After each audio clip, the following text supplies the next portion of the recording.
Hi there. So we're going to talk a little bit about the 100 Bits project. This is usually one of my favorite projects all semester. It's really fun to see what people try and how they think about connecting things up. And then we think about flexibility and what happens when things go on the body.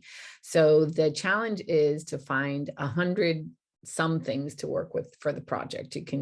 And then to create 3 totally different statements with the same object just by how you connect them. So it's kind of like the samples in black and white, same thing, but 3 different ways. But this, we're thinking not about how we manipulate it, but how we make these connections to each other. And I think it's really interesting to think about, it's not just what the object is, but how it connects, how much space it is, how tightly it's connected, how are those connections made? And then those sorts of things start to happen on the body. So when you look at like chainmail or even or like armor, they're both have flexibility built into them, but the structure and the way that that's happening is totally completely different. So we're going to look at that as we go through these. I'm going to show you a whole bunch of different examples. You're not supposed to do all of them, just trying to look at expand your mind in how you think about how bits of things are connected and then what happens when that's on the body. So the objective is to get experience in working with multiples and repetition to create a complex visual surface, and really using your skills to reimagine what something can be and how it becomes something else just by what it's connected to. It's, the relationship between 2 things can totally change what each of those things are. And that's like this fascinating thing within this project and this way of working. I kind of almost work like this all the time in pretty much everything I do, whether it's individuals like you as a humans or whether it's little physical elements, but how are these things interacting and interconnecting? So also really thinking about that space between things, negative spaces that happen within either a textile or a garment, or just between, how much space is between 2 individuals makes a difference than when they're close together, how they can move and how much flexibility there is, depends on how close things are. So I also want to explore the shifting connections and how they can change the structure and the flexibility of a material. So similar to the white project, there's really simple rules. Use the same thing in 3 of your investigations. They should be geared towards something that goes on the body. So something that's just totally stiff, not so much, because that wouldn't work so well on the body. Each one should be about 5 by 5, similar to what you did with the black and white. And Paco's back there on the bed scratching his back. So and they should be securely attached to each other so they don't fall off either to each other or another material. So I'm going to show you a bunch of samples, and they break down into a couple of categories. One is like piecework, how things are stitched together. One is, so just stitching A to B. Another one might be mounted to a surface. So I have this small element, and then how is it connected onto another piece of fabric? The other is to layer it. So I have my little element, and I can layer one piece over it and another piece underneath it. And that can be a way to sort of sandwich things. And the other one is to do something like turn it into a surface. So you have 2 separate elements, and how you connect them, it actually makes an element just made of those things. Sort of like this dress you're seeing over here on the sides. This is a student project from many years ago. Those are playing cards. And she popped holes in them and then strung them together with string to sort of with like a cord, and then turned it into a fabric. So these are just being held together with holes in the cord with strings being held through. It was great. It was flexible. It could move around, and it laced up the back. And the other is to lace it or tie it or rivet it. Those are another way to turn it sort of into it, either connect them or tie them or rivet them. So you're going to go down and visit the textile collection on Tuesday morning. And just, there's so many wonderful pieces. This is also one of my favorite pulls from the collection, and just thinking about how the function, the aesthetics, the space between the objects, and really look at the negative space between those things. There can also be an interesting play of materiality, like these shiny mirrors with the more matte stitching that happens around them. And then always thinking about how you build on flexibility, because things on the body, we have to move. So if it's just like cardboard, sometimes that works, but mostly it does, it's not so good on the body. So what happens with flexibility?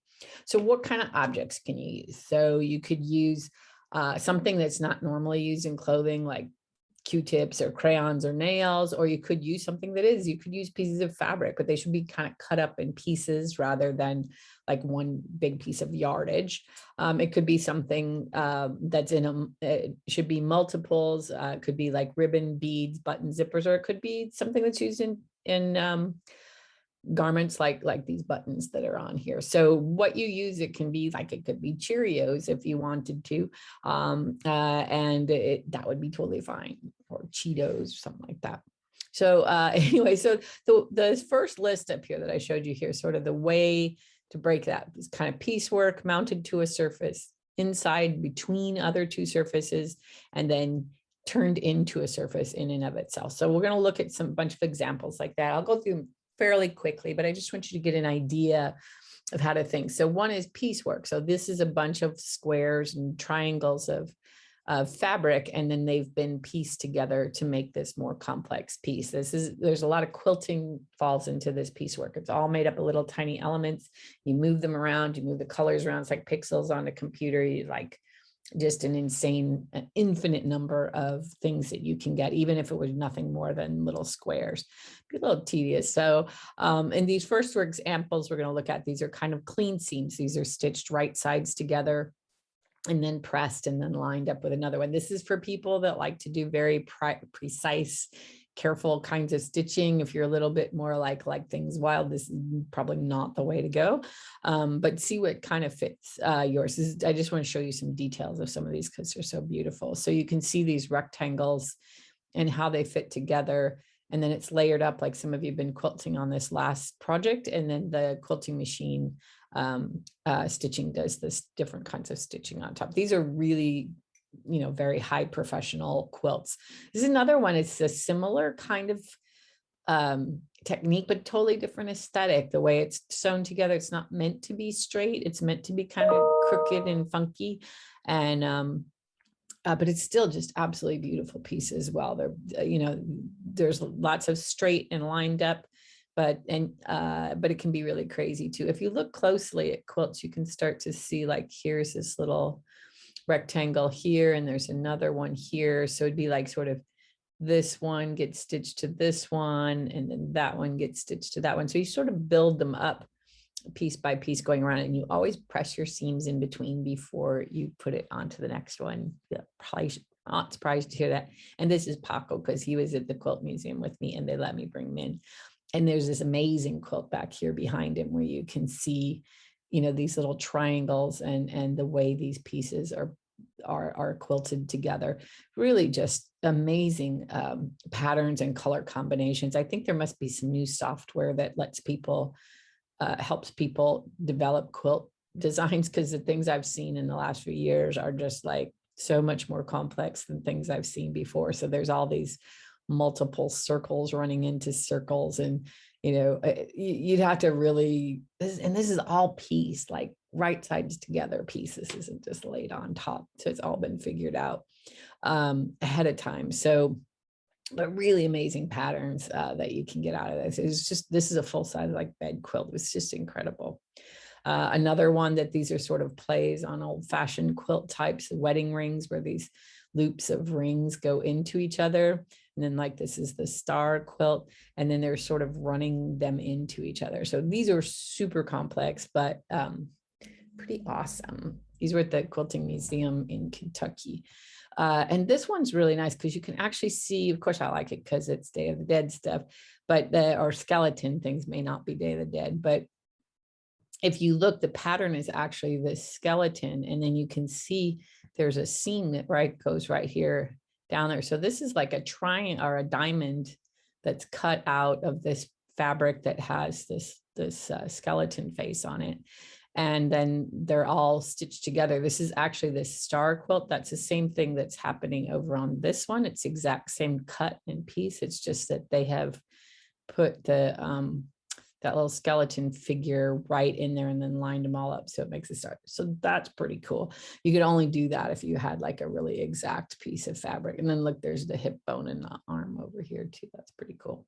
So a few things, just, probably you're not going to do something like that, but there's like, this is a student work where somebody took, I think I've shown you this earlier. These were different jeans. She had blue jeans, some were darker, some were lighter, and she divided them up from dark to light and made this kind of quilting. So this is all piecework, would have started with the 100 Bits project. And then this was the next thing that came out of it. And also on this next project, you don't have as long of time for the garment. So you could just do like one garment. You don't have to do like pants and a shirt as like some of you guys did. So you make this little simplified garment, but really thinking it through and trying something different. This is another student work that also came out again off of the same project. So her bits were sort of stripes and pleats that we put together. And we looked at this when we did the circle skirts. So another way to think about it is seams. Those were all seams that were all tucked in that you don't see. Other way, or maybe those seams are exposed. You stitch them together, but you see those. This is a Korean stitch work called pojaji. There's actually some instructions in the videos in the Canvas videos that shows kind of how to do it. So they, it's all done with transparent fabrics, and like the line of where they're stitched together actually becomes part of the design. It's not, it's not just a seam to function, but it actually becomes visually a part of the design. And they're just really absolutely beautiful. This is another piece of pojaji, and you can see the way the seams are kind of like French seams, but not exactly. But it's the thickness of all the organza together that makes these lines darker. So it's really just a beautiful technique, and that can be really fun to play with. People have done some really great garments with this. There's another one where like ribbons are being sewn together. These are almost like the quilt pieces in that there are a bunch of little squares, and each square is put together with these ridges, and then those are all stitched together, and it's kind of made into a quilt. Another one where the stitching is, this is more stretchy knit. So they did this with the serger. I think that's a serger.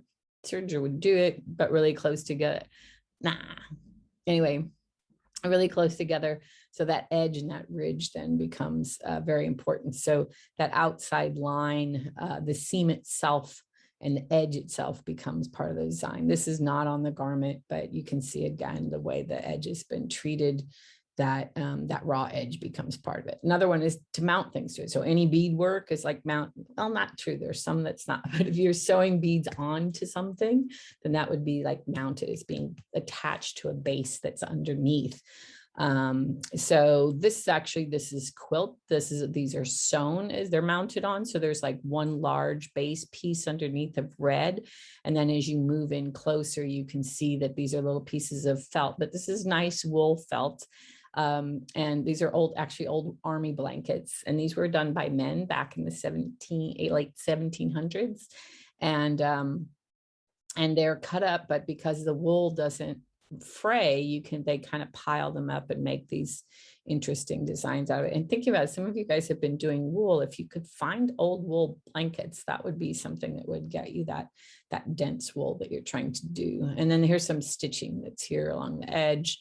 And again, these are little bits that are put together and made into a pattern. This is another detail off of that same quilt, but I love this sort of piling of that is really pretty fabulous. And this is another quilt. It's done the same way. This is just looking at it from farther back. I don't have a detail of it though. Another thing is like just mounting a whole bunch of buttons or snaps or whatever onto an existing surface. Now, if you look, this is actually like a knit. This isn't a corset. This is a knit. There's a top, and these are just all stitched on top of that. Now, if each of those buttons are stitched on separately and it's on a knit fabric, when you put that on, it would actually slide off and on. It would still have stretch to it because there's a gap in between where this is stitched and the next button is stitched. There's actually a gap in between there of a bunch of fabric, and it allows it to stretch. So that's something you're going to think about all the time when you're putting things on the body. You can have things that are very rigid and hard, but there has to be space between those so that they can be flexible, or in this case, they can actually stretch apart. So that's a pretty cool way of making something look like a corset, but it's actually just on a knit fabric. There might be some darts under there too. I don't know. This one's a very stiff one. It would have like a piece number if you've done that, structures underneath and then stuff stuck on top of it. Those are like almost like puff balls. And then we've looked a lot at Nick Cave's things. having an underneath structure and then things being mounted on top of it. This is a student piece where she was thinking about, she's made this for her grandparents who were around in World War II. And thinking about the bullets of the man being away and the rice of the woman being at home waiting for him to return, and sort of the weight and the heaviness, both of the being at home and being away. So these are all bullet casings that she put on over a sweater. It was a pretty amazing piece. We looked at this the other day in class. A class is fused, where you can take things and you can iron them on. So these were big pieces of like pink fabric that she did to the iron-on fabric, and then cut those apart and then put it onto 3 different layers of fabric. This is a detail of that. I did buy a lot of this iron-on, and it's by the cabinet that's by the door going out of the classroom. There's a big roll of it. And there should be a video also in our how-to videos of how to do fusing iron-on fabric. It's a really cool way to make some great imagery on here. She did, very realistic imagery of a person. This one's just on another piece of sheer organza and little small pieces of fabric that are just cut up. So they really float kind of nicely, which is really beautiful. This is the same thing. It's on a black organza, but they're kind of curved pieces. These were all hand painted fabrics that he then put the iron-on and then cut them out and then put them, arrange them all over within this, and then heat set all of that on. I like these these purple bits in there. This is a similar thing, but this is a quilt. So this one's more formal, but it's a similar thing. And they call this raw edge quilting in the quilting world, where you go in and you cut out, let's see, you go in and you, like this leaf here, you can see is cut out. And most of these have that iron on them, and then they layer them up, and then they go and stitch them together. And this one you can see real close that they had this green leaf. This is a detail of this right here, right? One of these. And they have the green leaf that's been cut out. It's onto a background. And then they put this really light netting over it. I didn't even notice it until somebody pointed it out, but it's after the whole thing's on, before they do the final stitching, they put this very light netting, and then that keeps all these edges from flopping up and going away. So I just wanted you to see this up close. And then this is that same piece. And this is huge. It's like 6 feet high or something, but it looks like a photograph. It's really pretty crazy, beautiful. And then, but that black netting over it gives us kind of a misty, mysterious thing. So again, you're not going to get that crazy, and so I wanted to show you a few different ones, because these are all that fused. You take your fabric, you iron on the fusing on the back, you cut it out, you layer it up. And then in the quilting, they're going back, they're putting a batting behind it and then going back and stitching over it to hold it all in place. So this is, this is all fabric. Some of these you might even recognize fabrics from the fabric store. This is getting a little bit closer. You start to see the individual pieces that are cut out. And then as you go really close, you can see there's like this raw edge. So again, they call this raw edge quilting, and they layer them all up, they iron them on, and then it's gone over it with stitches over the top to keep it together so it doesn't fall apart and it stays sturdy. They're really pretty spectacular. I just want to show, that's my mom. I went with my mom and my dog to the quilt museum. But I wanted you to see that so you could see the scale. This one's huge. It's just gigantic. And it's all a fish. And then as you start to go in, again, if you ever go to a fabric store, you'll recognize some of these fabrics from the cotton section, and just looking at those different. And then as you go in even farther, you can start to see the individual cut pieces. And then there's like a zigzag stitch over this that's holding all of it on. I don't know if it's like a transparent thread, but if it would be scratchy. And then of course there's Bisa Butler, who just had a show down at the Chicago Art Institute this summer that I went to go see. Was incredible. And one of your assignments next week will be to watch her talk that she did. She did a talk for our Center for Design and Material Culture last spring. Gorgeous talk, and the work is just some of my favorite work. It's just totally blown away by this. So this is the same techniques of these others that we were looking at, where it's like this green dress will just be like, here's your base green fabric, but then she's going in on top of it and adding a piece of like sheer green organza over the top to make the lighter areas. And then she might add a darker green over here to make it look, so she's adding highlights and shadows, which I mean, you could see how to cut these garments. If you knew enough pattern making, you could actually see how they were cut and whether they're on grain or whether they're pleated or gathered. I mean, they're just incredible. And here's one you can see close up. This is the main basic fabric here, this kind of red with the kind of shells. And these are all, a lot of these are African fabrics. And you can see the sheer on top of this, and sometimes it's folded, sometimes it's not. And then there's a lighter one over here. So that's what's making these shadows and lights. So it looks three-dimensional, even though it's just flat fabric. And then look at those shoes, they're just amazing. And then the light and shadow on the legs and the socks. Again, there's a white piece of fabric here as the socks. And then this gray is like a sheer black organza over it. And that's what's making the shadows in the socks. I'm gonna go back and see how that looks right there. Just amazing. And then her use of color is incredible. So you're gonna watch a whole lecture on her. So the other thing to think about is layering. Like some of you guys have been doing corsets, like you can connect things by trapping them between layers of things. And that's basically what a corset is. You can layer something to itself, where you just layer it over top and then stitch it together. There's some stuff called solvi, where you can put a bunch of pieces together and then just run over it with the sewing machine in different directions and be able to make a fabric just out of that. So the stuff is called solvi, and it's in the cabinet, and you can pull it out. And there's also instructions in the videos on how to actually do that. It's pretty cool.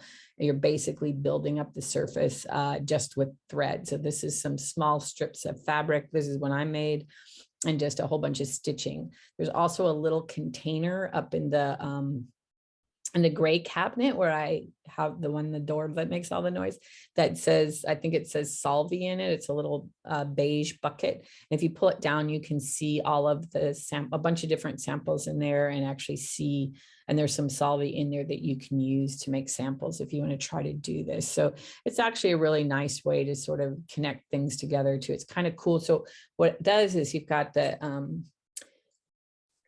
you can layer your fabrics on there, and then you take it to the sewing machine and you stitch it all together. And this stuff is like, it stabilizes it. So you can stitch a bunch of weird little pieces. You can sandwich in between. And then you take that whole piece and you put it in water, and then it dissolves. And when it dissolves, all you're left with is your fabric and your thread. So you wind up with this stuff that's nothing but thread. So again, look in that cabinet, in the beige in the gray cabinet, in the beige bucket that says Solvi, and you'll be able to see, you'll see some samples there.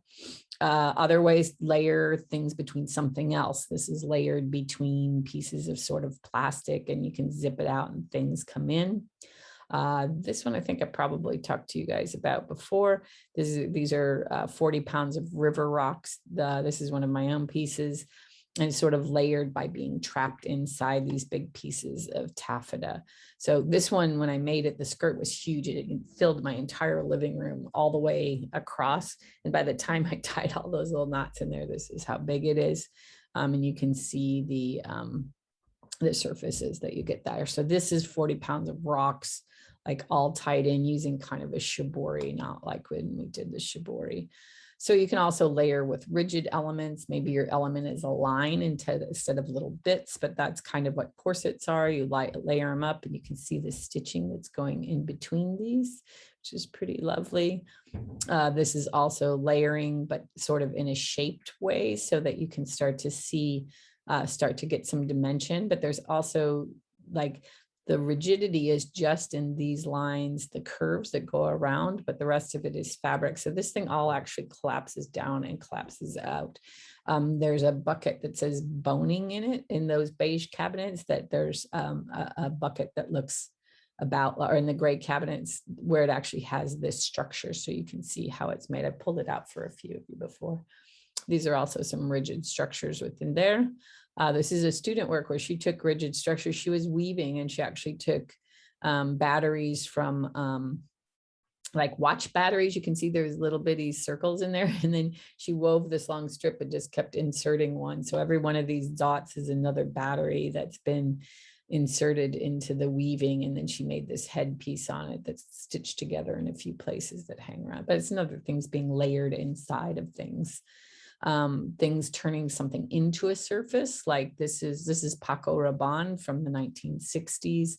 And he did a lot of things where he took like, like little elements and kind of riveted together. So just a heads up, this takes a really long time and I don't recommend it, but some people like to do it anyway, but it's neat surface, or do things a little bit bigger or something.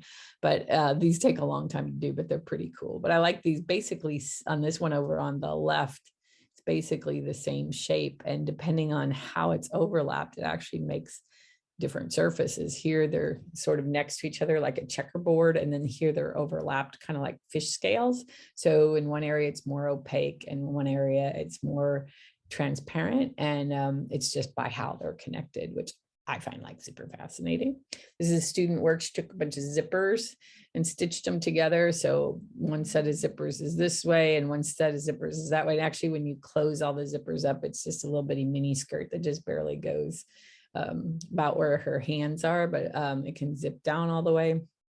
This was a grad student in the metals department, and she made every one of these little circles and then tipped them in and patinaed them and all sorts of things. And then they're all kind of strung together. And it was beautiful. It made this just wonderful kind of a noise when she moved it back and forth. So it was a gorgeous piece. This is another student piece that she took little pieces of plastic, actually similar structure to this, and that she took a little kind of a circle and cut a wedge out of it. And then when she turned it, it made like a little cone.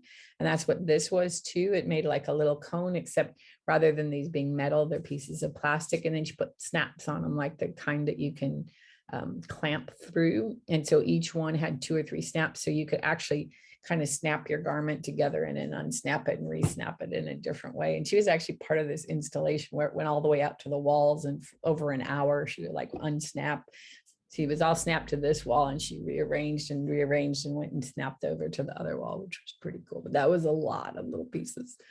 This one was orange peels that she had peeled them apart. And if you stitch them while they're still wet, you can get them to stitch together. But then as they dry, they start to curl and make spaces. That was a pretty great piece. This is another one. Somebody's doing origami with their with fabrics that they had dyed in some discharge and then folded them together. These were really stiff and then sort of made this great big, really amazing collar out of it.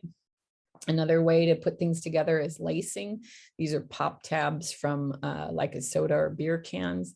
And she just took a ribbon that went through all of them and laced it all together. And that was pretty awesome. This is Issey Miyake, not a student project, but that sort of lacing of things together is pretty great. It's another student project where she made like a really gigantic basket, lacing things together. And again, student work. She didn't sew very much. I think she hadn't taken any sewing classes at all, but was in the class, but she went and got belts and just started looping and lacing them together through the top.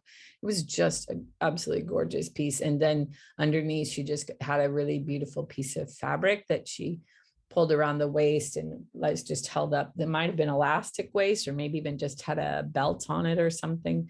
I don't remember because you can't see it, but she made 2 of these and they were really, really stunning. So it's not always about sewing skills as it is about having some imagination and really understanding what makes materials look great. So this is also a student work. These were zip ties. They were white zip ties, and she dyed each end of each one of them in like in a polyester dye. So it just did the tip, and then there was a piece of fabric underneath that was kind of like a mesh, and she ran those all through there. So this all moved almost like a porcupine or something. It was absolutely gorgeous. It was really beautiful. Another one where she crocheted razor blade. Anyway, the long story on that one, but I think it's cool, so I wanted to show you. So there's also riveting, which is a way to connect things up. So a rivet is where if you push something through a hole and then you do something at the top, either smash it or spread it open or bend it, and then it can't come back down. So I can use that as a way to connect things. In some ways, a button is kind of like a rivet because it goes through the hole and then it bends over flat, and then you can't pull it back through the hole. And there's different kinds of rivets and rivet guns that you can buy. This piece was over here is made with a bunch of, this is another one I made a long time ago, pieces of copper that I shaped and patinaed. And then there's little bitty tiny pieces of leather underneath. And then these rivets go in between each one. So even though these are really hard metal, this whole piece is kind of, it's flexible. It's large, it's about 6 feet long, and the whole thing moves and is flexible. The squares are all about this big, because the way they're joined together, where that leather becomes kind of like the joints. It's almost like our elbows. This is a solid bone. This is a solid bone, but that space in between is what allows it to bend. And that's what that little piece of leather in the middle does. It allows it to bend. This is another piece I did when I didn't have access to a big studio, but I could do this at home, where I cut up pieces of copper. And then this is actually a rivet here, and it's onto this back piece of suede. And what's interesting, I like this structural technique of when sort of doing like roof tiles, you sort of build it up. So as I have this layer here, if I wanted to keep going, you start down at the bottom and you work your way up. You put a row across, and a row. And then the next row, when I put it here, the bottom of those would then hide this row. And that's kind of how you do ruffles and stuff. And there's a lot of structure that we do that's sort of like putting roof tiles on. But this is also a super flexible thing, even though it's made with, oh, I missed a couple. One more. This is somebody else ran some nails through some shoulder pads, which was also really beautiful. And then this is actually kind of like a rivet. This was all hanging from the ceiling. This is by an artist named Bailey Liu. And it's coming all the way down. And these are all pieces of like little circles, just all of thread. And each of these is hung with a needle and thread. And when you're on your thread, there's just this place where it's slightly wider than the rest of the needle. And this thing sits right above it. So that slight thickness of the needle is what actually holds each of these in place. And they're hanging from the ceiling. So it was a pretty spectacular installation. So I think that's all I have. But this should give you enough to give you some ideas to look at get some objects. I'll put a couple pieces in here so you can see what other people have done. I don't like to show you too many because I want your imagination to go where it goes, but just a couple are here just so you can see, get some idea about what might be expected. So, okay. That's it. That's the 100 Bits project. And look at some of those buckets that I showed you about that are in class. Check out some of the videos that are on there. And but more than anything, just play and experiment. Those guidelines are good about thinking about, piecework. Are the edges clean? Or are they exposed? Can you mount it to something? Is it sewn there or is it fused there? Things that are trapped inside of other surfaces and things that are made into a surface just by the thing. So these are all good ways to explore. Asking for 3, not all of those, but those should give you plenty of good directions to mess around and see what's possible. So, okay, have fun with it. And let me know if you have questions. I'm always available by email, and we will talk soon. Okay, bye.